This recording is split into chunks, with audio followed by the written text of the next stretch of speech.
আসসালামু আলাইকুম রহমতুল্লাহি ওয়া বারাকাতুহু। আজকে আপনাদের জন্য আরো একটি ভিডিও নিয়ে আসলাম। আজকের এই ভিডিওতে থাকছে লেকড়া কাপড়ের বিভিন্ন ধরনের সমস্যা নিয়ে। আপনারা এই ভিডিওতে দেখতে পাচ্ছেন লেকড়া কাপড়, লেকড়া বান ও ওয়েল স্পট দেখা যায়। লেকড়া ফেব্রিক নিয়ে অনেক ধরনের প্রশ্ন আছে, যেটা আমি এই ভিডিওতে বলবো না। আমি আগামীকাল যে ভিডিওটি দিব সেই ভিডিওতে লেকড়া কাপড়ের বা লেকড়া বিষয়ে সমস্ত ইনফরমেশন থাকবে আপনাদের জন্য।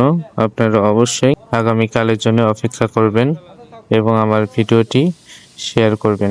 লেকড়া ফেব্রিক নিট করার পর অবশ্যই হিটসেটের প্রয়োজন হয়, আর হিটসেট না হলে যেমন জিএসএম সিঙ্কেজ কন্ট্রোল করা যায় না, তেমন ড্রাইং প্রসেসে আনইভেন ফ্রিজ মার্ক এসব আসে, এতে কাপড় অনেকটাই নষ্ট হয়ে যায়। তাই লেকড়া কাপড় আমরা অবশ্যই হিট সেট করে তারপরে ডাইংয়ে পাঠাই। ডাইং করার পরে আমরা অনেকটাই ভালো দেখি।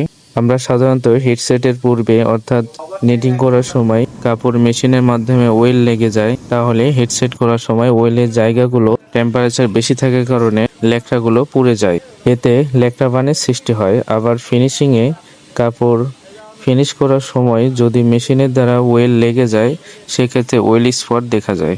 এসব থেকে প্রতিকার পাওয়ার জন্য অবশ্যই নেটিং অপারেটর ও ফিনিশিং মেশিন অপারেটরের সচেতন থাকতে হবে, তা না হলে এই ধরনের সমস্যা আসতেই থাকবে।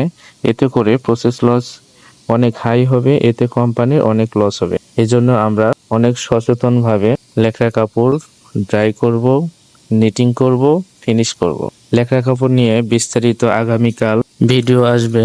আর এটা যদি মিস করেন তাহলে আপনার বুঝতেই পারছেন, অনেক অজানা জিনিস শিখতে পারবেন না, জানতে পারবেন না। এই ভিডিওটি বেশি বেশি শেয়ার করবেন এবং পাশে থাকবেন। আপনারা কি ধরনের ভিডিও দেখতে চান তা অবশ্যই কমেন্ট বক্সে জানাবেন। আমি সেই ধরনের ভিডিও তৈরি করতে চেষ্টা করব। সবাইকে ধন্যবাদ। সবাই ভালো থাকবেন। আল্লাহ হাফেজ।